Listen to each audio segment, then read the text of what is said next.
So James O'Keefe of Project Veritas, right? The guys that send people in undercover to actually find the truth. They've been discredited, not actually, but the media always said discredited. I don't think they've been wrong on anything yet, frankly.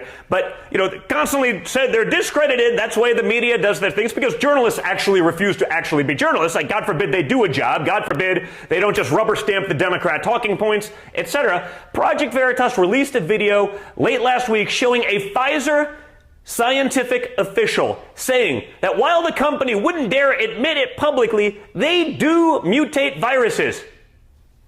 Like, remember gain of function, like where you play with a virus to try to make it more virulent? Where you try to make it stronger? Like the things that a lot of people like me were complaining about Wuhan. I know it was a conspiracy theory, folks.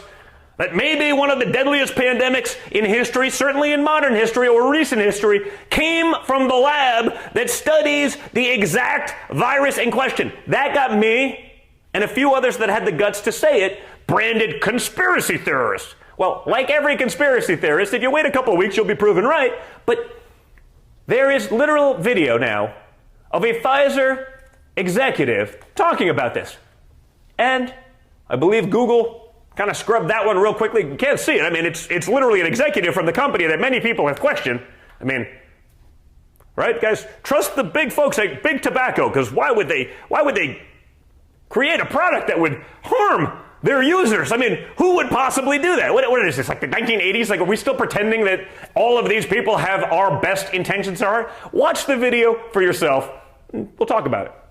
Pfizer ultimately is thinking about mutating COVID?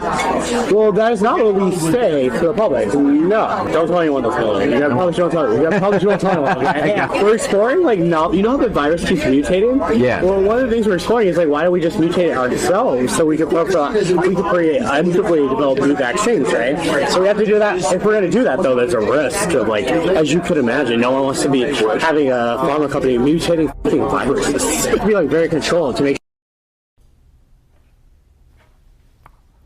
Folks, you were right again. And other than the media who may be watching this just to try to hate on me and come up with an angle of attack, because again, this is just my opinion. But other than that, like, everyone else in America owes all of you an apology. Because if you're watching this, you've been watching my stuff for a while, or you like what I'm saying, like, you've been right. The conspiracy theorists have been batting 1,000. The highly educated and sophisticated media class that know better. Not so much, folks. I don't think they've gotten anything right in a long time, whether, starting from Russia, all the way through. But it doesn't matter. They're still effective in getting that point. They're effective in sowing the seeds of doubt into the American public, and that's what they're trying to do, folks. They're trying to do that. When everything's won by basis points, margins, a couple points here and there, those people who aren't paying attention that much, they're just, if I can get that guy even wondering, maybe he just doesn't even show up.